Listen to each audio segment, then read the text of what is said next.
call this meeting of the House Ways and Means Committee to order and note for the record that a quorum is present. And the first order of business today is the approval of the minutes from Monday, January 23rd. Vice Chair Edelson, do I have a motion to approve? Yes, Madam Chair. So moved. Any discussion? All those in favor, please say aye. Aye. All those opposed, please say nay. The motion prevails and the minutes are approved.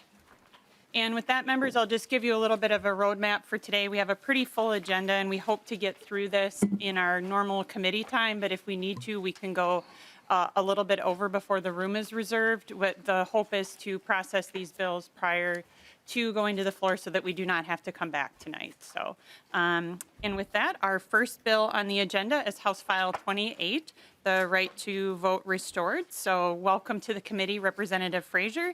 And I will have Representative Freiberg make a motion that House File 28 be re-referred to the General Register. So moved. Thank you. So with that, Representative Frazier, to your bill. Thank you, Madam Chair.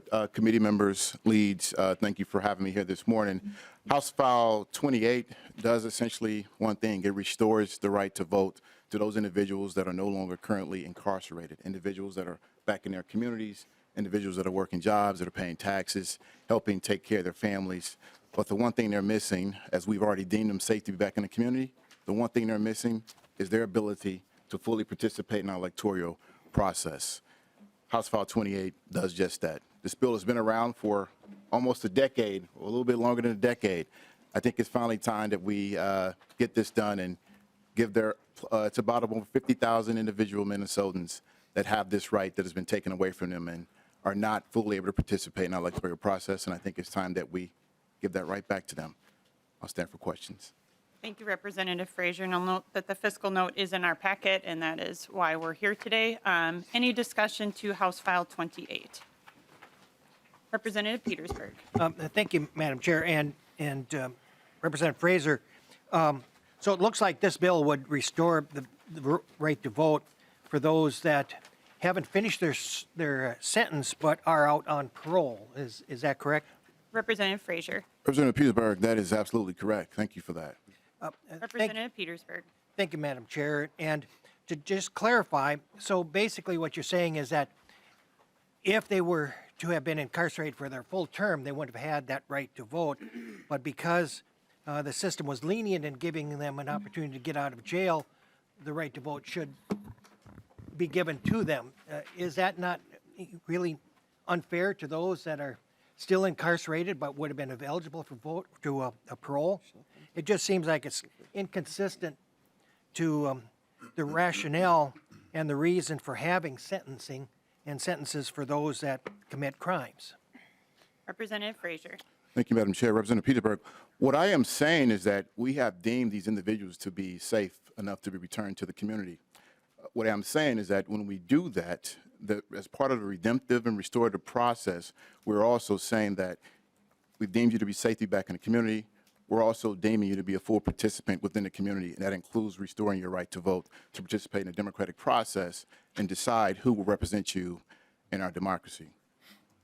Representative Petersburg. I would just follow up with a comment that's saying, sometimes the consequences of our actions do have consequences, and this is, I think, one of those issues where we appreciate that they're working towards that, but we have to be very careful to make sure that we appropriately apply it across the board, and I think this is one of those areas that maybe we've a little overstepped ourselves. Thank you. Further discussion to Representative Moeller. Thank you, Madam Chair, and thank you, Representative Frazier, for bringing this bill. This is something that we discussed fully in the Public Safety Committee, and one of the things we've been looking at in that committee is also how inconsistent practices are. I remember in 2019, a woman came in and had a 40-year probation sentence for drug offenses. So we don't have consistency around the state in that. I think this is a really good bill. I also really appreciated the letter of support we had from victim advocacy organizations representing victims in every single corner of this state in full support of this bill. So thank you so much for bringing it. Representative Novotny. Thank you, Chair. Representative Frazier, there's several other constitutional rights that you lose when you're convicted of a felony, and are those going to be restored too, or any other particular constitutional rights that you lose that you feel should be reestablished? Representative Frazier. Thank you, Madam Chair. Representative Novotny, this bill only deals with restoring the right to vote. Representative Novotny. And thank you, Chair, and thank you, Representative Frazier. But as I said, if this is important and it's disenfranchising that some people lose their rights when, depending on where you live, where the crime is committed, that they might get one sentence executed on them that would not be the same sentence in a different part of the state. Do you think that's fundamentally fair? Representative Frazier. Thank you, Madam Chair. Representative Novotny, I'm not sure if I understand your question. Well, we have. Representative Novotny. Thank you, Chair. Representative Frazier, there are several parts of the state where we have seen massive downward departures from presumptive sentences compared to other parts of the state. Same criminal penalties, same criminal conviction, resulting in great disparities in the sentencing. Is that fair? Representative Frazier. Thank you, Madam Chair. Representative Novotny, I'm still not sure I understand your question, but I will say there are huge disparities within the way our sentencings happen within this state. I am working on a bill for data collection. I believe you're interested in data collection, and I hope we can work together on that to actually pinpoint and figure out policies we can put in place to cure those disparities. Representative Novotny. Thank you, Chair. And I am aware of that bill, and I would like to work on you with that bill because I think it's very important information if we're going to treat Minnesota fairly and have, as I've said in previous committees, a victim of a crime in one part of the county should get the same justice as a victim in a different county or a different part of the state. So, thank you, Chair. Thank you. Thank you, Representative Frazier. Representative Nash. Thank you, Madam Chair. Representative Frazier, what happens if they become a recidivist and go back in? Representative Frazier. Thank you, Madam Chair. Representative Nash, they lose the right to vote. Representative Nash. Thank you, Madam Chair. And Representative Frazier, I agree that it would be, I think you would receive a fair amount of bipartisan support to look at some reform for probation. Would rather have gone down that road because, and I've said this in the Public Safety Committee, but as you walk out the door of prison, I'm not sure that that is exactly the time that most Minnesotans believe that it is time to have those rights restored. I do believe that most people believe that probation is not the worst thing in the world and that having certain rights not yet restored are not an outrageous thought. So I'll be voting no, and we've had this conversation before, but I just think that it would be better to pursue some reform. And I think, I've talked about it with Representative Mueller, I've talked about it with Representative Pinto, I've talked about it with other people, how being on paper for 40 years, I can see that there's an argument to be made there. But I do believe that there is a reason to not have voting rights yet restored until that probation period is met. So perhaps I'm a little old-fashioned. Many have accused me of such, but I do believe that looking at the reform of the probation length would be a better way to do this. Thank you, Madam Chair. Representative Freiberg. Thank you, Madam Chair. Thank you for bringing this forward, Representative Frazier. This was the first bill we heard in the Elections Committee, and I was proud to make it that. I think this is something that's long overdue. We heard really compelling testimony from a variety of people just about how this will help them integrate back into society. I mean, if we trust people to be working in the community, hopefully they're paying taxes, we should trust them to have a say in their government as well.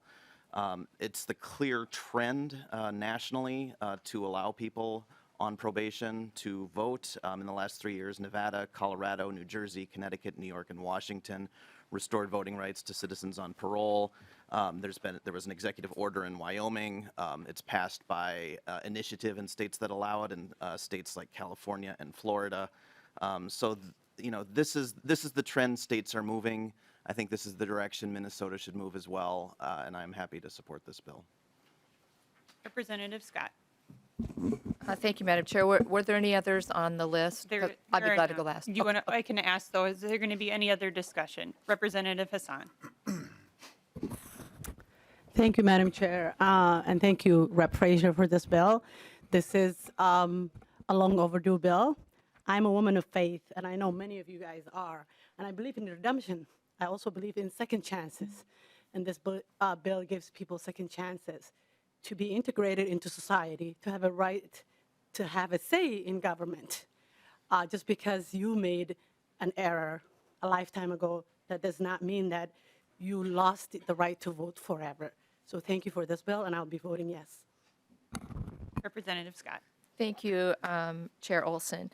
I had just a couple questions for the author, and then I'll just have a closing comment or two. Representative Frazier, so what happens if someone has had this right restored and they're out on probation and they violate the terms of the parole? Are they still able to vote? Representative Frazier. If those individuals are reincarcerated, they lose their right to vote. Representative Scott. Thank you, Madam Chair. And so if they violate the terms of their parole, but they are not sent back, they, I just want members to know that they still get the right to vote. There was a question asked, Madam Chair, in the Judiciary Committee, and we didn't have an answer to it, and I don't know if an answer has been found, but we were curious if a person that's on this sex offender registry would still remain on the sex offender registry if this bill would be implemented. And do we know an answer to that question? Representative Frazier. Thank you, Madam Chair. Representative Scott, I don't recall that question, but this bill does not deal with removing individuals from the sex offender registry. And Representative Scott and I will take some leeway here to do things that were done in other committee, but you know, it's here for the Yep. fiscal impact. Sure, So sure. Representative Scott. Thank you, Madam Chair. Well, that was a question in Judiciary, and they were still trying to find it out, but I would just urge members to vote no on this. If you think it's okay for sex offenders who haven't fulfilled their entire sentence to be awarded with the right to vote, and others that have committed crimes against persons, and you think it's okay for them to have the right to vote, if it were my daughter that had been raped, I don't think I'd be okay with that. So, members, I encourage a no vote. I don't see any further discussion, so I'm going to give Representative Frazier the last word. Thank you, Madam Chair. Just to the last point that Representative Scott made as the last speaker there. There were victims that testified during the movement of this bill through committee. One victim that specifically testified to the fact that they had experienced a sexual assault. And they talked about restoration, and they talked about redemption, and they talked about the reason why they thought those rights should be restored so that individual could be repaired and moved back successfully back into the community. Victims are not a monolith. It would be unfortunate if anything would happen to your daughter, but victims are not a monolith. And a crime that is that happens, and for individuals that when it's happened in their past and we've deemed them to be safety back in the community, I think we should restore that right to revote. Data shows that when individuals have their rights restored, that they are more engaged in the community and they're less likely to reoffend. And that is what we should be moving toward, and that's one of the most important things for us. We're talking about public safety. That's our job, to keep communities safe. That will help communities remain safe and be safe and stable. You know, Representative Hassan talked about her faith. There's been tons of individuals that have come up from the faith community to testify in support of this bill. I remember the first hearing, an individual from Red Wing came up during a snowstorm as pastor, and she talked about, and this statement stays with me, she says, restored people restore communities. And that's why this bill is important. We want to make sure we restore individuals so they can pour back into their communities with goodwill and good faith and restore those communities. Thank you. Thank you, Madam Thank you, Chair. Representative Frazier, and thank you for bringing the bill forward. Representative Freiberg, would you renew your motion that House File 28 be re-referred to the General Register? Yes. All those in favor of the motion, please say aye. Aye. All those opposed, please say no. No. The motion prevails and House File 28 is re-referred to the General Register. Thank you, Representative Frazier. And members, I will just note that I told a few of you offline, but that we are going to move the agenda around slightly, and House File 19 will be the last bill on the agenda for today. And so we're going to go in order other than that. So the next bill will be House File 5, Representative Jordan. So welcome to the committee, Representative Jordan. We're very glad you're here. And I will have Rep. Joachim make the motion that House File 5 be re-referred to the General Register. Is that your motion, Representative? Yes, Madam Chair, that's my motion. Wonderful. Thank you. So welcome, Representative Jordan, and please proceed with your bill. Thank you, Madam Chair, members of the committee. When 1 in 6 Minnesota children is trying to learn on an empty stomach, it is far past time for us to act. And that's why I'm honored to present House File 5, a bill to bring breakfast and lunch to all Minnesota students. We know hunger is something that too many students bring with them, and our system is letting kids go hungry.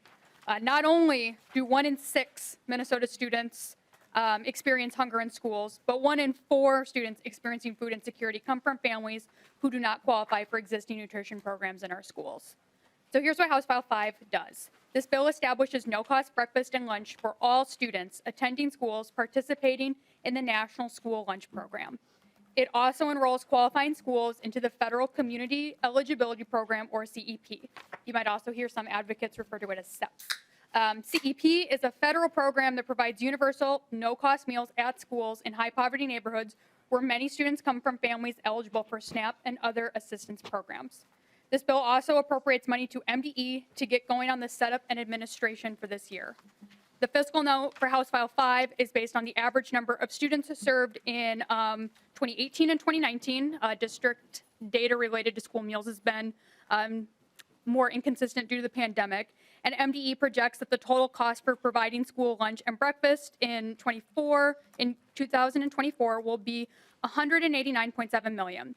The fiscal note assumes a 4% annual growth in the number of students served, which would increase costs in fiscal year 25, 26, and 27. MDE also projects it will incur about $200,000 each year, starting in fiscal year 2024 for 1.5 FTEs, which will be nutrition program consultants, plus another $90,000 in IT costs for fiscal year 24. The appropriations in this bill reflect the fiscal note, but also include $400,000 to MDE in fiscal year 23, so it can get schools prepared for the start of the school year. The total amount appropriated in fiscal year 23 and 25 matches the projected costs for 24 and 25. And so members, now is the time for House File 5. Schools are no longer receiving resources that they need for meals from the federal government like they did during the pandemic. Student lunch debt is racking up across the state, and families struggling with the high cost of food need these meals now. I also have staff from House Fiscal and MDE Assistant Commissioner Darren Cordy. And with that, Madam Chair, I stand for questions. Thank you, Representative Jordan, and thank you for walking over a little bit of the fiscal note. We appreciate that, too. So discussion to House File 5. Representative Kresha. Thank you, Madam Chair, and thank you, Representative Jordan, for bringing the bill forward. Did you mention the total cost, just to make sure we're on agreement on the numbers? So what is the total cost for 24 and 25? Representative Jordan, and we do have the fiscal note in our packet that is updated to reflect the current bill. Representative Jordan. Yep, it will be $387 million from the general fund in fiscal year 24 and 25, and $419 million in fiscal year 26 and 27. Representative Kresha. Thank you, Madam Chair. And Representative Jordan, I don't see him in the packet yet. Do we have district runs available? Representative Jordan. Madam Chair, Representative Kresha, those have not been produced yet. Representative Kresha. Thank you, Madam Chair, and thank you, Representative Jordan. So just short comments on this. We heard this in Ed Finance. No district runs yet, which means we don't really know the impact to our local schools. A couple of things in consideration of this. What you're trying to accomplish with making sure that we have universal access to meals is agreed. Students should have access to meals, and they should have that at an affordable rate. The problem is we're creating a government program here to do that, and the issues that I've identified and brought up in education finance and for ways and means that we should look at is because we're creating a government program, a state government. If you look on page 2 lines 2.19 through 227. What we're trying to do here, as I understand it, is we're trying to make sure we maximize the CEP provisions, and we're forcing schools to fill out paperwork so that they can get access to that. And I appreciate that we're trying to buy that down. But one of the things that we're trying to do is reduce the free and reduced forms. It seems like we're putting more burdens on the schools to do this. That may be fine, and the schools may want to do that, but we should just acknowledge that because we're creating a government program, we are creating more work on the backs of the schools, and we're actually making this, in my opinion, a bit more complicated. Because, as testified here, we have student debt, we've heard shaming, we've heard reduce the point of sales. The reality is none of that will be addressed in this bill because this does not address a la carte lines. This gives one student the access to one breakfast and one lunch. If a student decides to go back, they will still have to pay for that. So schools are still going to be burdened with collections. The reality is some people don't pay their bills, and we acknowledge that, and there is a debt that schools end up with a collection. I think a better proposed solution would be to put the 441 or the 387 or the 419 right on the formula and then let schools buy down the debt. I think when we see the school runs, what we're going to see is we've created a state program that puts a whole bunch of money into the school universal programs, and that money cannot go out. Once it goes into the school lunch fund or once it goes into the nutrition fund, it cannot come the other way out. So in other words, a school district like a couple of schools that I talked to over the last couple of weeks, they're only carrying like $15,000 or $20,000 in unpaid debt, and they're going to see a large amount of money higher than that they cannot move out for teacher programs, teacher pay. We're going to see an unequal distribution of state aid on this, and I think that's the danger of this. What you're trying to accomplish, Representative Jordan, I fully acknowledge that we should take the schools out of collection. And I think, as I've offered in education finance, and I'd be happy to come back with it, why don't we just allow schools to submit their debt, we pay that down, and then put the rest on the formula so that, like I said, we could increase teachers' pay. We could stop the schools from and teachers from having to feel like they have to buy their own classroom supplies. So I would not support this as it is. I think it's a program where we're trying to solve a mosquito problem with a very big state program that I think, and I hope this isn't the case, and I hope it's successful, but I think that as we run this through, we're going to see scenarios where there will be a misappropriation of funds. There will be funds that the allocations will be higher in schools that they shouldn't be, and that's problematic for me. So at this point, members and Representative Jordan, I would not recommend voting for this bill. Representative Becker-Finn.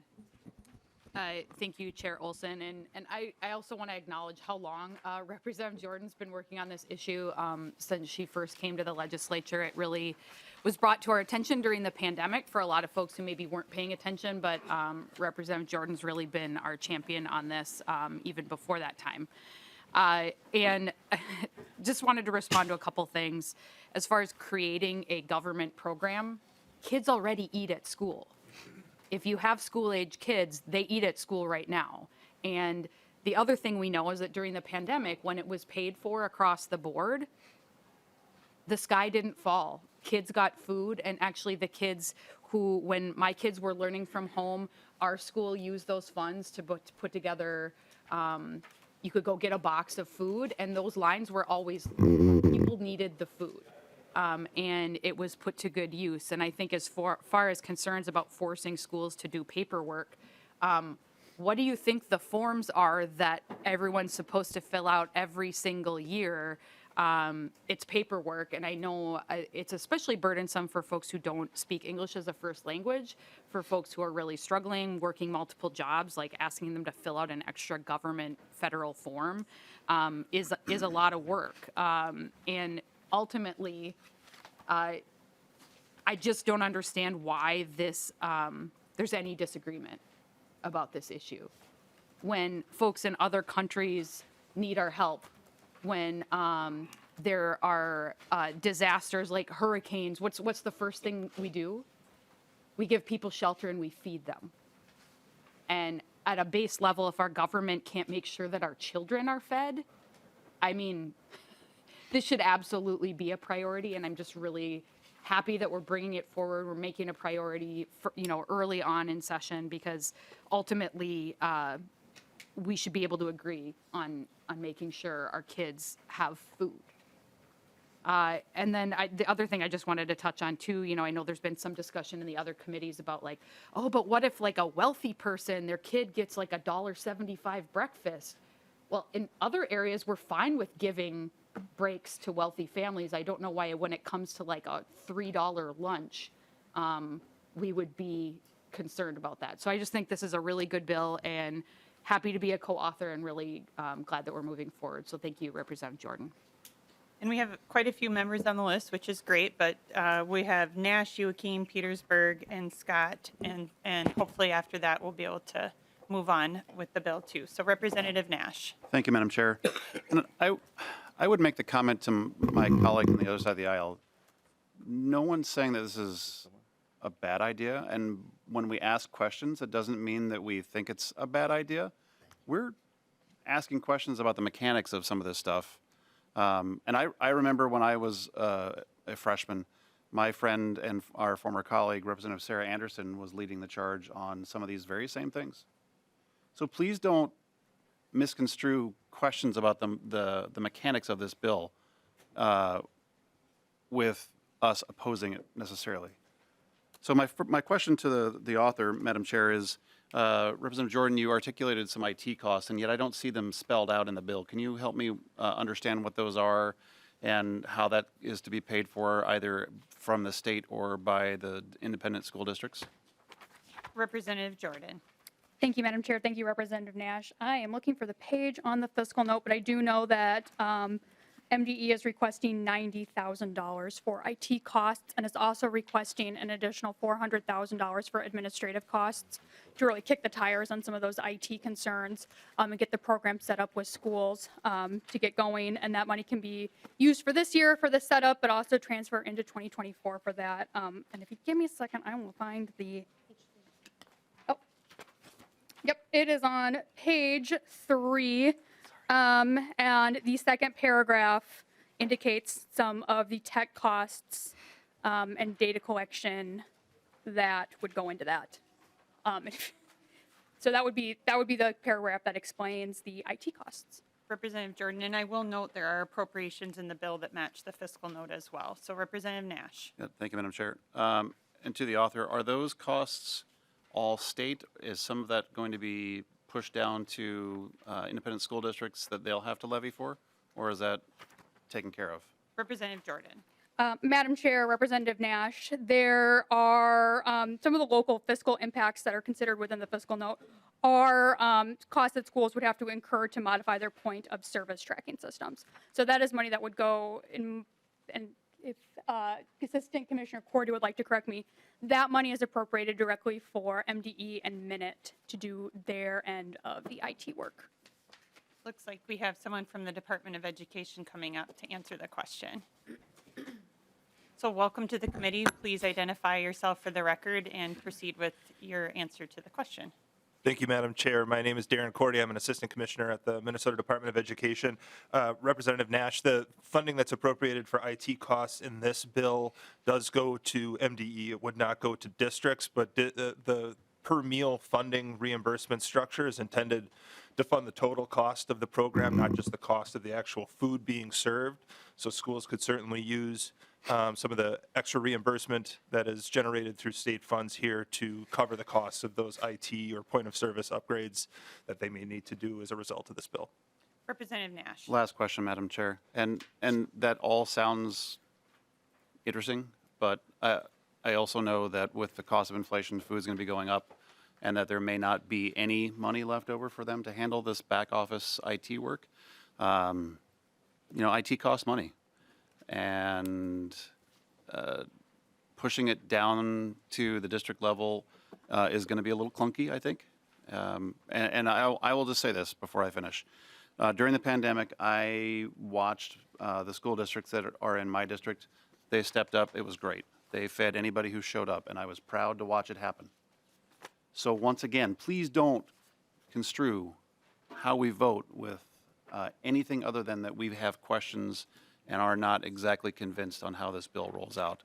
I have questions. We'll bring it to the floor since I'm sure Madam Chair would like to continue moving along. I could feel her eyes even without looking over, but I just think that there's some problems here.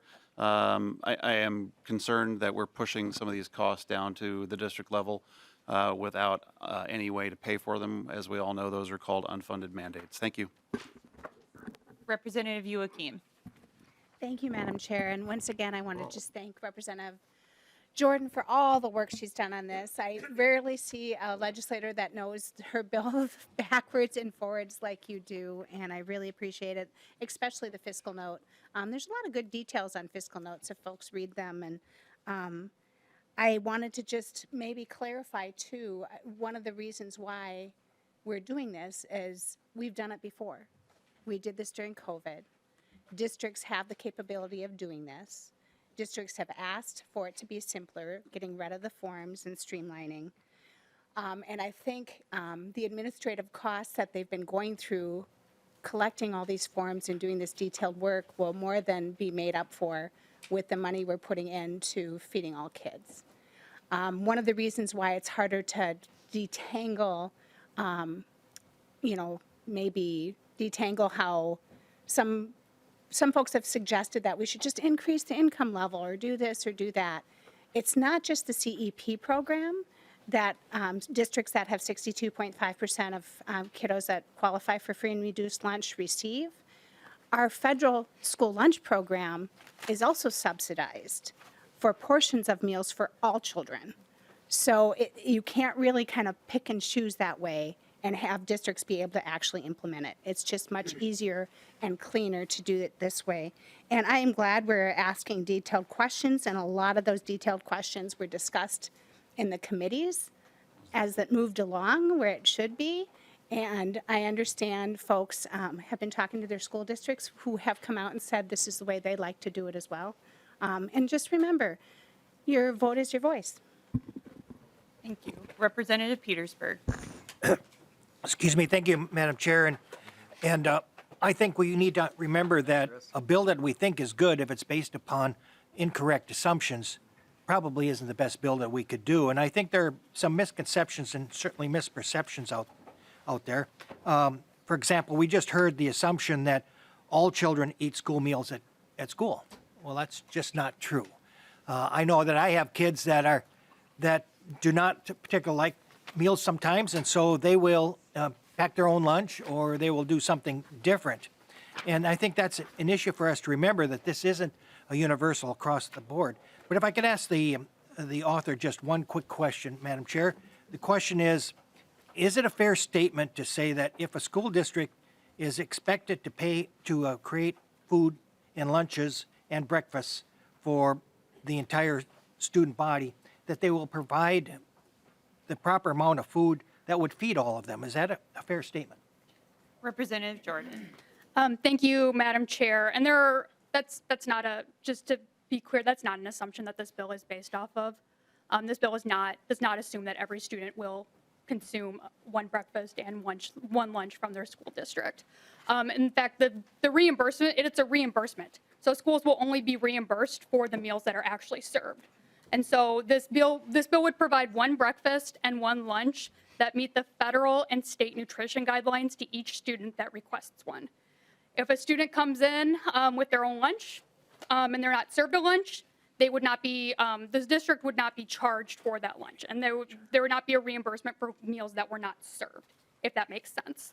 And so that is the assumption that the costs are based off of. And the costs and time do take into consideration some increase in uptake in the free program, but it is not based on the assumption that every child is receiving one breakfast and one lunch.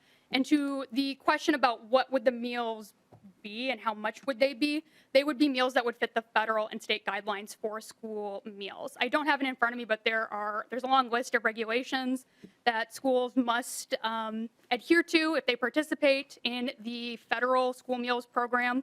It includes things like how much calcium is in a meal? Is there milk provided? What are the amounts of added sugar, are just some of them. And so that does deal with portion size, but if a student would, for example, want two lunches, that student and their family would be on the hook for the second meal. But this would provide the one breakfast and one lunch. Representative Petersburg. Thank you. I think you just actually made my point. Because the fact that the reimbursement and so forth occurs after the meals are prepared and after the kids have gone through line, schools just absolutely don't know who's going to not need the meal and who isn't. So they're going to have a tendency to create the meals that are necessary for the children, which is going to lead to waste. When you say, well, if they don't eat the meal, then they don't get reimbursed. Well, that's well and good, but I don't think any school district is going to ask at 8 o'clock in the morning, hey, how many students here are going to eat and how many aren't? That seems a little bit silly. So my only concern is that we have created a much bigger headache than the current system rather than dealing with a much straightforward way. Thank you, Madam Chair. Thank you, Representative Petersburg. Representative Noor. Thank you, Madam Chair, and thank you, Representative Jordan, for bringing this bill forward. We're talking about our kids. I've got 4 kids in the school district. Every kid is different. And quite frankly, this is something we need to be talking about and supporting all kids no matter where they come from. And this is not a mosquito problem, Madam Chair. This is about our kids. I want people to know this is not a mosquito problem. With that, I would like to ask for a roll call, Madam Chair. A roll call having been requested, there will be a roll call on House File 5. And we still have more discussion, so we'll finish up here. Representative Scott.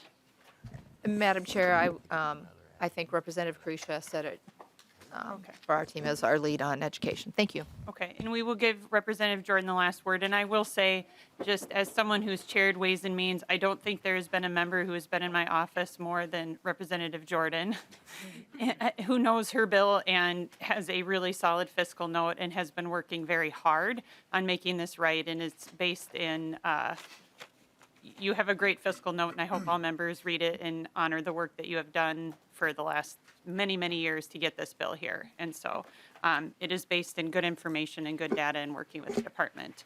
And with that, Representative Jordan, last word before we go to a vote. Thank you, Madam Chair, and thank you, members, for the discussion. Happy to answer questions. But this bill is fundamentally a bill that puts students and their needs first. We know that the way students interact with school has lasting impacts for the rest of their lives. And food is one of those most elemental issues that I've heard from students and adults that really matter. We heard from the American Diabetes Association about how this is important for students' physical health. We heard from Children's about how this is important for students' mental health. And we've heard from students themselves in committee about how addressing mental health, addressing the achievement gap, addressing disparities between white students and students of color can be addressed with this bill. So I do ask for member support. This is a bill that is important for healthy and happy families across our state. Thank you. Thank you. And with that, a roll call has been requested. Clerk will take the roll. Chair Olson. Aye. I pause on the roll call. I wanted to make sure we renew the motion that House File 5 be re-referred to the General Register, and that was Representative Joachim's motion, and that is the motion we are voting for. Clerk will take the roll. Chair Olson, aye. Vice Chair Edelson. Aye. Vice Chair Edelson, aye. Lead Garofalo excused. Representative Acom. Aye. Acom, aye. Representative Agbaje. Aye. Agbaje, aye. Representative Becker-Finn. Aye. Becker-Finn, aye. Representative Freiberg. Aye. Freiberg, aye. Representative Gomez excused. Representative Hassan. Aye. Hassan, aye. Representative Heintzman. No. Heintzman, nay. Representative Hornstein. Aye. Hornstein, aye. Representative Howard. Aye. Howard, aye. Representative Cleavorn. Cleavorn, aye. Cleavorn, aye. Representative Creshaw. Crisha, no. Creshaw, no. Representative Liebling. Aye. Liebling, aye. Representative Lilly. Aye. Lilly, aye. Representative Moeller. Aye. Moeller, aye. Representative Nash. No. Nash, no. Representative Noor. Aye.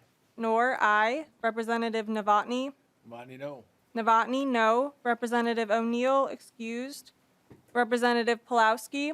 Pulowski, aye. Pulowski, aye. Representative Petersburg. No. Petersburg, no. Representative Barr. Bar, no. Barr, no. Representative Pinto. Aye.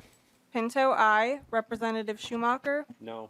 Schumacher, no. Representative Scott. Scott, no. Representative Joachim? Aye. Joachim, aye. Madam Chair, there are 17 ayes, 8 nays, and 3 excused. There being 17 ayes, 8 nays, and 3 excused, the motion prevails, and House File 5 has been re-referred to the General Register. The next bill on the calendar for the day is House File 213, Representative Keeler.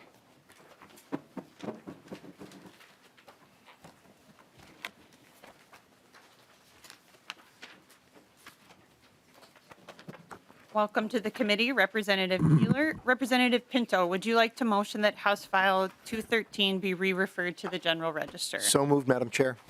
Thank you. And with that, Representative Keeler, welcome to the committee, and go ahead with your presentation of House File 213. Good morning, Chair and members. To follow up with what Representative Jordan just talked about, we're talking about food insecurities around Minnesota. I have been serving in food shelves for close to 30 years. When my kid was born, by the time he was 1, he was serving alongside me. Food shelves are in all of our communities. All of our constituents utilize this. What this bill does is very simple. It's utilizing funds that we have, $5 million to support the gaps that we have to continue the support that we have for food shelves. It's a $5 million ask, has bipartisan support. I think it's important that all of us, and we all agree that feeding our communities is really important. I'm willing to bet that all of us did something around food this morning as we plan this week, as we plan today, because we know that when we're hungry, we're hangry, and when we're hangry, we don't make the best decisions that we can. And so really, it's just feeding the foundation of Minnesota just for a time frame. If we don't move this, we have food shelves that are going to have to close down as early as March. Thank you, Representative Keeler. And I'll note no fiscal note needed because the appropriation in the bill is pretty straightforward. And with that, discussion to House File 213. Representative Nash. Thank you, Madam Chair. I agree. Food shelves are important. How is this money to be distributed amongst the food shelves that we have in our state? So, Representative Keeler. thank you, Madam Chair. Representative Nash. The way that it works is this funding goes directly to, it's allocated to Hunger Solutions, and then they send it out based on the need that they know within their supports. Representative Nash. Thank you, Madam Chair. And I don't know this, so it's not a gotcha question, but does every food shelf in the state know about Hunger Solutions, and is Hunger Solutions going to take some of this money and make sure that they do, perhaps? Because I have several in my district, and I don't know if they do or they don't know about them, but I'm just making sure that from a mechanical perspective that we've made any food shelf aware of their ability to apply for this money. Representative Keeler. Chair Olson, Representative Nash, if you have food shelves in your program that are doing anything around food, they absolutely know about these opportunities. We have them, they're all over the state. And again, this is a program that's been utilized for over 20 years. So to me, it's something that's foundationally been working. And if they don't, I am sure there are people here who would love to help your food shelves get involved. Madam Chair. Representative Nash. Thank you. And again, I should have asked my wife. She volunteers at our local food shelf, but just want to make sure that we're doing our level best. If we're going to appropriate state money, that we're making sure that everybody who runs a food shelf knows about this. Representative Becker-Finn. Thanks, Chair Olson, and thank you, Representative Keeler, for bringing this forward. Quick Google, literally while Representative Nash was talking, Hunger Solutions is the only statewide anti-hunger organization whose services reach every county in Minnesota. So I think that absolutely, if we're going to work on getting food out to our communities and out to our people, that this seems like the best way, since they're all the only ones already doing it. So thank you, Representative Keeler, for bringing this forward. Representative Pinto. Thank you, Madam Chair, and thanks so much, Representative Keeler, for advancing this. And I guess I just wanted to highlight how this is an opportunity. We have a forecasted budget surplus. We have people hungry today, right? Like last night, tonight, every day. And just the idea that that you working with Hunger Solutions identified that we can actually meet that extremely basic need right now, I think is just terrific. And I'm so glad that you brought this to the Children and Families Committee and we're moving it today. So thanks so much, Madam Chair. Further discussion to House File 213. Representative Scott. Thank you, Madam Chair, and thank you, Representative Keeler, for the bill. It's very much needed, and as we know our future economy is a little bit in question right now, and so there may be more people that are going to be needing to access these local food shelves. And so I appreciate the bill. Encourage a yes vote. Thank you, Representative Scott. Further discussion? All right, Representative Keeler, last word on your bill. Thank you, Chair and members, and thank you for the agreement that feeding Minnesota is extremely important. It's how we really grow and thrive here to be the best that each of us can be. Thank you. Thank you. Representative Pinto, would you renew your motion that House File 213 be re-referred to the General Register? I do so renew it, Madam Chair. Wonderful. All those in favor, please say aye. Aye. All those opposed, please say nay. No. The motion prevails and House File 213 has been re-referred to the General Register. Thank you, Representative Keeler. The next bill on the calendar for the day is House File 121. Let the Vice Chair make her way to the testifier table.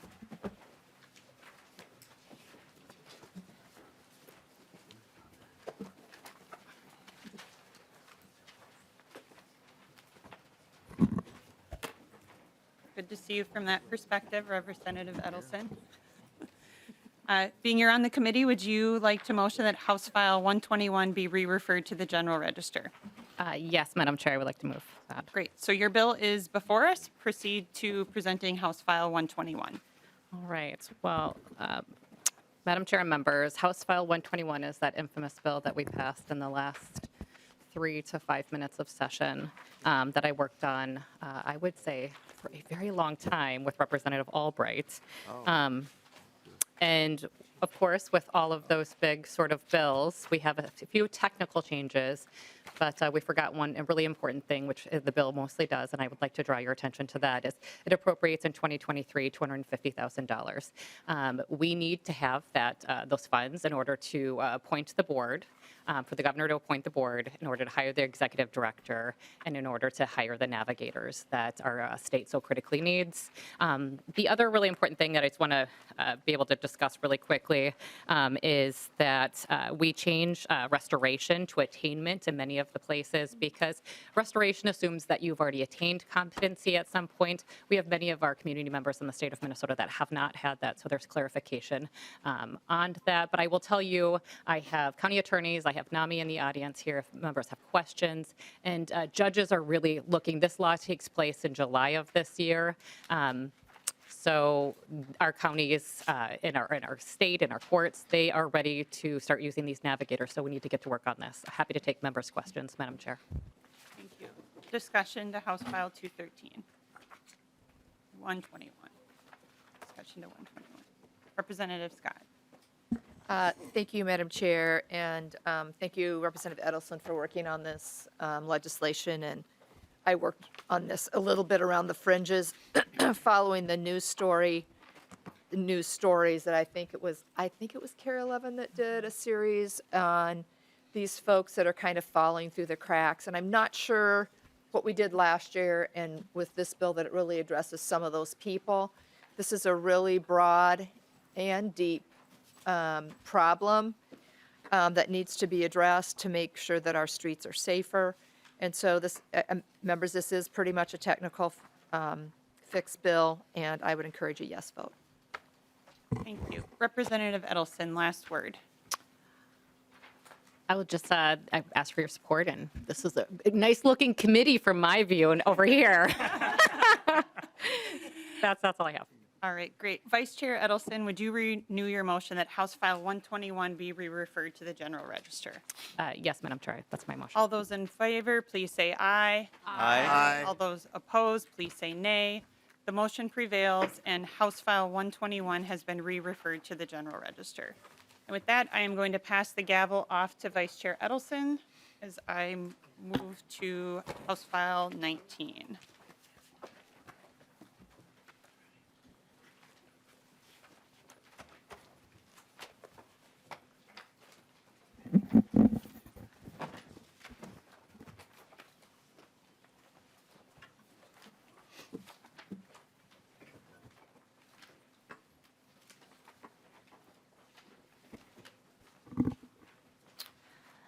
The final bill on the agenda today is House File 19, Earn Safe, or Sick and Safe Time, Chair Olson, would you like to motion that file 19 be re-referred to the general register?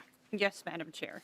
And Chair Olson, you have an author's amendment, the A19. Would you like to move the amendments before speaking to your bill? Yes, I would, please, Madam Chair. All right. And with that, so I also understand you have an oral amendment, so maybe let's move that first. Yes. And maybe would you like House Research to explain that, Mr. Sullivan? Thank you. Yes, that would be great if Mr. Sullivan could do the oral amendment to the A19. Thank you. Okay. Mr. Sullivan. Madam Chair and members, the oral amendment to the A19 amendment is on page 3, line 8. Delete 2024 and insert 2025. And with this change, then the $494,000 appropriation to the Supreme Court would match the fiscal note. Thank you, Mr. Sullivan. Oh, Representative Scott. Thank you, Vice Chair, or in this case, Chair Edelson. Just a question to probably the author or House fiscal staff. Is this because we're expecting a lot more litigation in the courts? Chair Olson. Thank you, Madam Chair. And I will just explain where this came from. So you were on the Judiciary Committee. You heard the bill last week. And so this was actually, we needed to make a change based on nonpartisan research caught something that we needed to fix in Ways and Means regarding the appropriation we did in Judiciary for the courts. And they could certainly explain, I think we might have nonpartisan staff if we did get into that. And so this is based on the fiscal note assumption, which I will say that is one part of the fiscal note that I personally had a little bit of issue with, that they didn't take into account the learning in all of the cities where we have seen it. They just kind of did a blanket. We'll need to have this much more going to the courts to have another judge added, which is what we're doing here. But this actually came from nonpartisan research after the appropriation was made in Judiciary. And then Mr. Sullivan could speak to the date catch more specifically, but that's the substance of what we're talking about and amending with that oral change. Representative Scott, would you like to hear from Mr. Sullivan? I would. Thank you. Thank you. Mr. Sullivan. Madam Chair and members, I would just note that the date change, the Supreme Court anticipates costs in the second year, fiscal year 2025. As drafted currently, the author's amendment would place that appropriation in 2024. My colleague, Mr. Johnson, is at the table, and Ms. Roberts is here as well, if you'd like more about the fiscal note and why it indicates there would be cost in the second year. Thank you. Mr. Johnson. Madam Chair, Representative Scott, and members, the fiscal note that triggered the amendment that was added on in Judiciary did indicate that the additional costs to the courts would begin in fiscal year 25. The change in the amendment was necessary because the fiscal note indicated that there was a $1,000 cost in fiscal year 24 related to posting notices, and then the new judicial unit would begin in fiscal year 25. There's a required statutory change anytime the legislature adds a judge to any of the judicial districts. And so this amendment added in the statutory reference, which is section 2.722, which begins at page 2, line 4 of the amendment. You can see that there is an additional judge now in the 9th district, which is down at line 2.28. Thank you, Mr. Johnson. Representative Scott, do you have a follow-up? No, I don't. Okay. All right. So to the oral amendment, all those in favor say aye. Aye. Those opposed say nay. The oral amendment is adopted. Representative Olson, now as amended with the oral amendment, do you want to speak to the A19? And I'm happy to do that, or I'm happy to do it in my overview if we adopt the amendment first. I think that should be fine, Representative. So all those in favor of the A19 say aye. Aye. Opposed say nay. The motion prevails. The amendment is adopted. All right. Representative Scott, you have the. Oh, sorry, Madam Chair, to your bill as amended. Thank you. And I have done this bill a few times, and all of you have heard it a few times. We probably could just go straight to amendments, but I would be happy to walk through why I am here in the Ways and Means Committee. So Minnesotans care for one another, and we want Minnesota to be a caring state where all families can be healthy and safe. And I'm bringing this bill up today because we all know that everyone gets sick, regardless of how long they've been working for their employer and whether they're full-time or part-time, or even the size of their employer. The pandemic was another reminder that when people get sick, they should be able to stay home, not just for their own health or that of a loved one, but for the health of all of us. This bill would ensure Minnesota is a state where, regardless of the color of your skin, your income, or where you work, you can be there when your sick kid needs you, where you can go to the doctor before your illness goes from bad to worse, where you can take time to recover from an illness or seek support in the wake of a sexual assault without worrying about missing a bill or losing your job. Unfortunately, for far too many, especially those we called essential during the pandemic, this isn't the Minnesota they experience. An estimated 36% of working people, that's about 932 Minnesotans, don't have any paid sick and safe time. This means that in a state with the second most Fortune 500 companies per capita, more than a third of working people in our state face a terrible choice between caring for themselves or a loved one in need and the loss of wages or even the loss of employment, because in many circumstances, it is still legal for workers to be fired for needing to take time off to care for themselves or a loved one. And we know this is also a public health issue, since many employees least likely to have paid sick time work in jobs such as food service, where choosing to come to work sick can have a real health implication for the general public. And make no mistake, study after study shows that workers who have only unpaid or no sick time are significantly more likely to go to work when they're sick and pass their illness to coworkers and customers. And I'd like to cover the question of cost to employers, which has come up in the past hearings to more than a little confusion. The simplest answer is that according to the Bureau of Labor Statistics in their quarterly national compensation survey of employer costs for employee compensation, employers in our region who offer this benefit report that the average cost of providing paid sick time to employees was less than just 0.75%, which is 0.75% of total labor costs prior to the pandemic. And even during the pandemic, that only went up 0.9% to 0.9% of total compensation. For a full-time worker, that comes out to be between 15 and 19 hours of sick time used per year on average, nowhere near the maximum annual accrual rate of 48 hours. Why is that? Well, according to the research I mentioned, as well as many other studies, employees simply don't use every hour of sick time they earn as they earn it. They appreciate the security of knowing they can bank it for when they need it to care for themselves or loved ones. And the costs to employers don't even take into account the savings they see when they do offer earned sick and safe time. Businesses that provide earned sick and safe time report less employee turnover, meaning lower training costs, less spreading of illness to customers or even other coworkers, meaning less absenteeism, lower employer health care costs through better use of preventative care, and lower presenteeism or coming to work sick, all of which means higher productivity, fewer workplace injuries, and a healthier Minnesota. And for small businesses, this legislation also levels the playing field. Many small businesses offer paid sick days throughout Minnesota because they know it's the right thing to do for their employees, their customers, and their communities.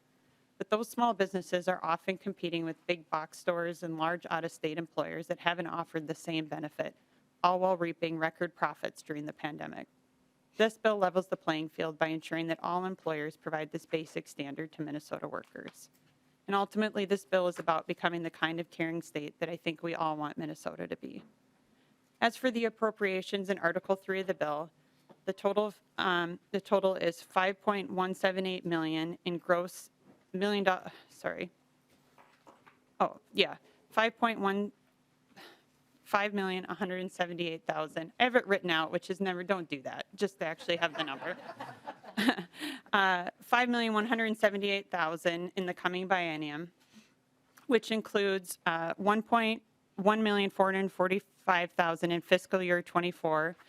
and $2,209,000 in fiscal year 25 for the Department of Labor and Industry to fund education and outreach to staff in fiscal year 24 to develop trainings and materials to ensure that employers, employees, and HR companies are ready for the start of earned sick and safe time. Investigators and administrative support staff, one-time rulemaking costs and updates to existing labor standards case management system. Then we have the time card and HR system updates of $18,000 in fiscal year 24 for updates in the House and $17,000 for the rest of state government. There's $3,000 is appropriated to MMB and $1,000 to the courts in fiscal year 24 for printing costs to meet the notice and posting requirements for all state employees, plus $3,000 for MMB in future years for ongoing payroll services covering the entire state. There's $127,000 in fiscal year 24 for replacement of staffing at the state's 24/7 operations, with the base for fiscal year 25 being $261,000. There is $494,000 appropriated in fiscal year 25 with an ongoing base of $461,000 for one additional district court judge, which we just described a little bit about, the court reporter, and the law clerk for possible private rights of action. And finally, based on best practices learned from other states and localities, including Minneapolis, $300,000 in each fiscal year is appropriated for grants to community organizations due to education and outreach workers. And with that, that is the bill. Thank you, Madam Chair. I know you've been carrying this bill since I've been at the legislature, so thank you for all your work. We do have some amendments. Representative Scott, I'm not sure if you want to take up the A17 first. Would you like to move your amendment, Representative Scott? Yes, Madam Chair, I would like to move the A17. All right. To your amendment. Thank you. What this amendment would do, members, is that would revert to current law on the penalties. I just believe in this bill that the penalties are extremely harsh. Last night, we had friends over. They own two independent small businesses. And I was trying to explain to them this bill and the paid family leave bill. And, you know, they have a small number of employees at each of their businesses, most of which are part-time employees.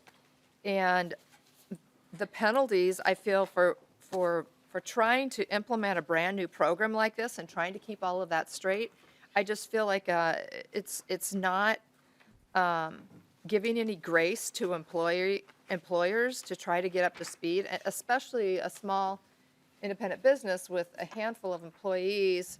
You know, these people are they're very busy people. They put a lot of time and work into their businesses. And I just don't feel like the penalties in this bill are giving them a fair shake to implement a new program like this. So I would encourage members' support. Chair Olson. Thank you, Madam Chair, and thank you, Representative Scott. So I know we've had a lot of discussion over the various committee stops, but I do want to point to a couple things. I would respectfully ask for a no vote, and here's why. So if you look on page 12 and 13 of the bill, the kind of the sections that we're describing where we have the fees that would go up to, I want to note a couple pieces of language in this. We have it up to language. It doesn't mean it's an automatic $10,000 fine. And for the first instance, it's failure to submit or deliver records as requested. So it's not that you made a mistake. It's the first time you're implementing an earned sick and safe time policy and you made a mistake. This is about the Department of Labor has asked for you to turn over something and you have not done that, and you could be issued an up to fine. Secondly, if you read on lines 12.24, 25, and 26 of the bill, it talks about how for DLI to even issue a fine, that they would determine the amount of fine based on the appropriateness of such a penalty to the size of the employer's business and the gravity of the violation. And so we're talking about, like, DLI is really going out of their way not to assess these large fines. And in the second instance, on page 13 of the bill, it talks about you would be, another reason you could have this up to, again, fine is due to repeatedly or willfully violating law. the goal is compliance. The goal is not issuing massive fines. It's really to get people to comply. And again, in that section of the bill, when we talk about the up to fine, we also have that language that in determining the penalty in this subdivision, they would take into account the employer's business. So again, if it's a small business, and the gravity of the violation. And I will note in the fiscal note on page 11, if you look, it says, and it's under the penalty section, second paragraph, on average, the department assessed and collected a penalty in 1.9% of all investigations.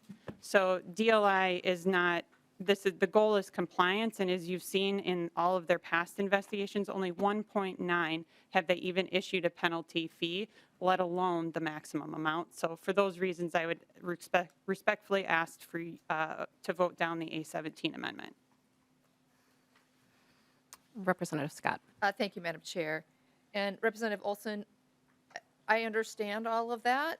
So given everything that you just said, I'm still not understanding why the penalty, you believe that the penalty needed to be expanded tenfold. If there's such a low number of folks that aren't complying now, why take such a harsh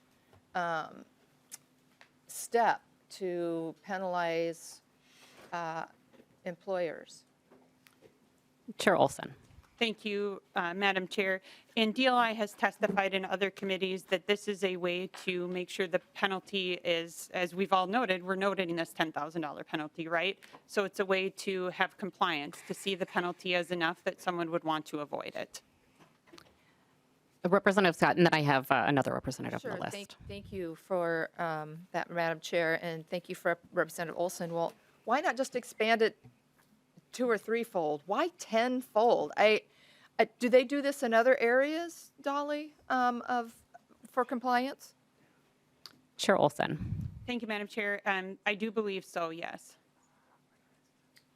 Madam Chair, I'm just wondering if the bill's author could cite those areas where they charge a $10,000 fine for something like this, for turning in paperwork from an employer. Thank you, Representative Scott. And Chair Olson, would you like to follow up with Representative Scott offline? I think that might be helpful. Representative Pinto. Thank you, Madam Chair. And I'm just as I'm looking at this, I mean, if we're talking about the maximum penalty, and as Chair Olson pointed out, the appropriateness of the penalty, the size of the business, the gravity of the violation, et cetera, considered, we really have to think about the most egregious circumstance. So we're talking about a circumstance where an employer is just completely, just the absolute maximum circumstance. And I have to say that a $2,000 or $3,000 fine in a circumstance where that employer is repeatedly, willfully, just it's an extremely grave circumstance, a very large employer, then I do think that a $2,000 or $3,000 penalty, I'm not sure sort of what that situation is at that point. It does make sense that if in the most extreme circumstance, because this is actually an up to, could be as low as $25, $50, $100, $1,000, but in the most extreme circumstance. So I am supportive of this, and I think it makes sense based on the logic the chair has provided. Thank you, Madam Chair. Representative Scott, to final word, and then let's get to the vote. Thank you, Madam Chair. And members, the language of this bill is being changed to say the commissioner may fine the employer up to $1,000 to up to $10,000 for each failure to submit or deliver records as required by this section. I just think it's a gigantic hammer, particularly for our small businesses who are going to be trying to get up to speed on a brand new program, many of which have never seen they've not had to comply with a program like this before. I just feel like it's a gigantic hammer on our small and medium-sized businesses in particular, and so I would encourage a yes vote. All right, members, to the A17, all those in favor say aye. Aye. Those opposed say nay. No. The motion does not prevail, and the amendment is not adopted. Representative Scott, your A21. Thank you, Madam Chair. What this amendment would do is it would apply only to full-time employees, and 40 or less employees in regard to the unpaid leave. So I would encourage member support. Representative Olson, do you have comments? Thank you, Madam Chair. I would ask for a no vote on the A21. Our goal is to cover all employees in the state of Minnesota. It doesn't matter if you work at a part-time job. It doesn't matter if you work at an employer that is 2 people or 500. We want to make sure that our workforce is covered. And if we limit this to full-time employers, then we're really taking out a big chunk of the workforce that most needs this. It's women, it's people of color, it's low-wage workers, it's people in our state. And I think not only for themselves with they go to work sick. We've seen all the studies. People will go to work sick. But not only that, I was thinking about it with a sick kid this week is like, what class of worker do we want to get a call from their school and say, I'm not going to go pick up my kid in the nurse's office because I'm a part-time employee or I'm work for a business that's got 3 people. That's a terrible feeling. And I don't think we want everybody to have this benefit for the health of their families, for the health of our communities. And so in this amendment would eliminate about 36% of the workforce if adopted. And our goal is to actually cover more people. So I ask for a no vote on the A21. Thank you, Chair Olson. Representative Nash. Thank you, Madam Chair. To frame this, the author has her threshold at 80 hours a year, if I read that right. If you do the math and you divide that by 52 weeks in a year, they are working for 1.53 hours a week to get this benefit. 1.53 hours per week is very little time, and I have to think that the back office paperwork in order to do all the work that is created for the compliance of this is more than the business owner is having imparted upon them to them by the work being done by the employee, and is surpassed also by what the employee is being paid. 80 hours a year for that business is literally it's 1.53 hours a week. Now, I've heard of part-time jobs, but that is a whole new thing for me. So I think that this is a reasonable amendment, and I would vote yes. Representative Becker-Fenn.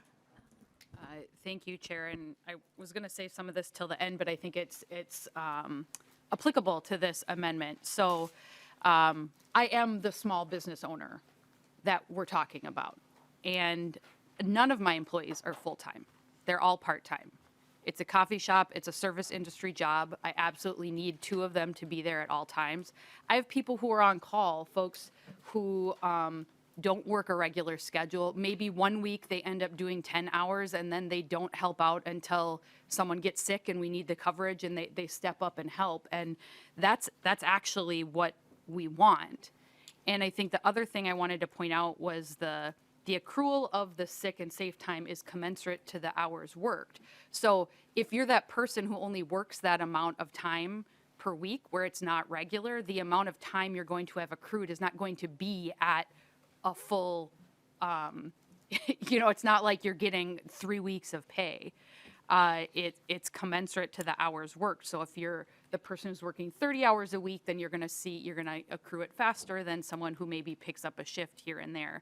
But I mean, that's the reality of what small businesses deal with. And I'll just be honest, even as an attorney and a legislator, starting a small business was very hard. There are a lot of things that you have to keep track of. And this isn't actually overwhelming to me at all. I mean, we're already interacting with these kinds of systems in all kinds of different ways with government to make sure that we're staying up to speed with everything and making sure that we're compliant. And actually, as we were sitting here, as she was presenting the bill, I got a text from one of my employees that she has COVID. And that employee is, doesn't have other income and works, part-time, 15 hours a week for me. And that's exactly the kind of person we want to make sure that when something comes up, when COVID happens, either way, I don't have the employee there. But to be able to give this benefit and to know that small businesses who are choosing to do this are not at a disadvantage by spending the amount of money that it takes to do this compared to some larger business that might have all kinds of income and be able to handle $10,000 or even more money than that. I think this is more than reasonable. I have already started implementing this in my business, even with being a brand new business and being really close to the margins and all those things and those people, those micro businesses that we talk about, like that's what I'm doing. And this isn't that hard. It is not that onerous. And, you know, the idea that you have to be full-time or that 40 employees is a lot. That is a lot of employees. So we would not be covering many Minnesotans who could benefit from this and really should be benefiting from this, because I don't want people coming to work sick, and I don't think anyone else does either. So I oppose the amendment and think this is a really good bill we should all be supporting as it is in front of us. Thank you. Thank you, Rebecca Finn. All right, Representative Petersburg, you, and then Representative Scott, if you could do the final word so we could take a vote. Thank you, Madam Chair. You know, one of the things we heard from the author, thank you, Madam Chair, for this bill, is her use of percentages as to how many people it would be and what kind of percentage of the cost it would be. And you know, that's exactly how actuaries use and develop their pools for determining what the cost is of any particular benefit, life insurance, health insurance, et cetera. And I think you're absolutely right. Larger big box that has a lot of overhead costs and so forth, it's really easy to absorb this. But when you start talking about the small employers, job providers that are providing jobs for part-time people, that percentage grows as to the cost of that product. I know I was at an event this past week in which a person who has part-time employees said if this was implemented, he just doesn't have the overhead, he doesn't have the profit margin to be able to allow people to have paid time off for part-time. He said he doesn't have a problem with giving them the flexible time and then for them to come in at a different time to make up what the work is done. But to pay them twice for doing the same job is very difficult for him. And he says he will probably end up not being able to hire the people for it. I don't think that's the direction you want to go with this bill. And I think that's very important. I know that if I was, as an individual, hired somebody to mow lawn and they said they couldn't do it, but still wanted me to pay them for it, I think I would have a question about that too. The point isn't about whether or not people need to be compensated for the work that they do. It's about whether or not there is enough money in the budget and in the profit and in the cost of producing whatever it is that you're providing the service for in order to compensate that for it. So I think this is a realistic amendment, and I have one similar to it later, and I just think it's appropriate for us to understand that as you have lower number of employees and lower number of full-time employees, the cost actually goes up. It's not as low as what you said. So I would ask a yes vote. Representative Scott, final word on the A21. Thank you, Madam Chair. This is 40 employees, as Representative Chair Becker Finn stated. In FMLA, it's 50. And during COVID, the relief that was given out from the federal government and the allowances there was 50 employees and over. So I don't think this is unreasonable, and I would encourage a yes vote. So before the committee is A21. All those in favor say aye. Aye. Those opposed say nay. No. The motion does not prevail, and the amendment is not adopted. Representative Scott, the A22. Thank you, Madam Chair.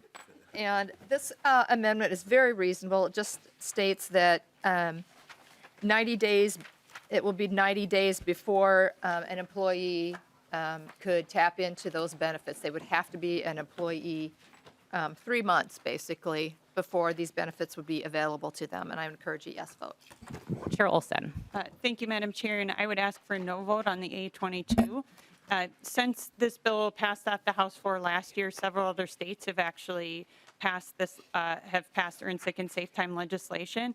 And what we have learned is that they're actually eliminating any waiting period. So states that were early adopters of this or local municipalities, they're eliminating waiting periods. And that's the way we're going, because we know that it doesn't matter if it's your first day on the job or if it's, you know, however long, you know, we all get sick and we want people to be able to use this benefit as soon as they can accrue it.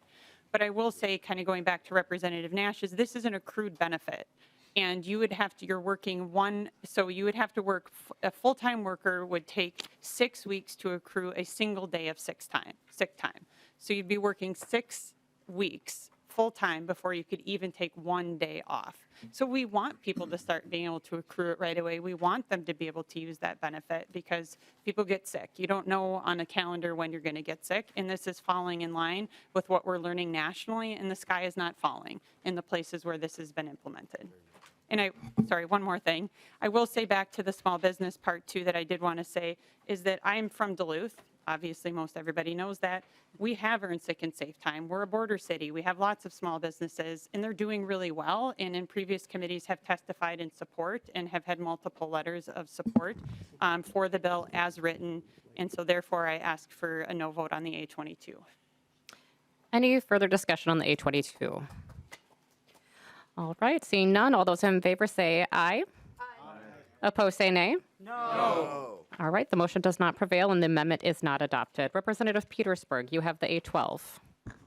Thank you, Madam Chair. And this is similar to one other one that Representative Scott has. And so I'm not going to belabor the point, and I don't expect it to be moved on. But we just heard from Representative Becker-Finn that currently businesses have the option of doing this already. So this isn't something that isn't possible for employers to do. My big concern with not only this amendment but the bill is the fact that we are trying to get in the middle of employer-employee relations, and that it's important for us to know that as competition for jobs, as competition for employees occur, some of these things are going to work themselves out, and we need to help and get out of the way so that they can actually do that. Nothing in current law precludes any business from giving this option already, as Representative Becker-Finn has already stated. And so therefore, it's important for us to maintain some sort of hands-off from government rather than always trying to be the sledgehammer pushing some of these programs. So I would recommend a yes for this vote, and thank you, Madam Chair. Chair Olson. Thank you. I'd ask for a no vote on the A12 because this is going to take away the benefit for part-time workers. And I just want to remind people who part-time workers are in our state. They are the most likely to lack access to earned sick and safe time. They are women and people of color, and they are at the very industries dealing with the public, like food service. And so they are the exact people we want covered in this bill, and I would say a no vote on the A12, please. Any further discussion? Seeing none, all those in favor of the A12 signify by saying aye. Aye. All opposed, say nay. No. The motion does not prevail and the amendment is not adopted. It looks like that is all the amendments. Now to just discuss the discussion around the underlying bill.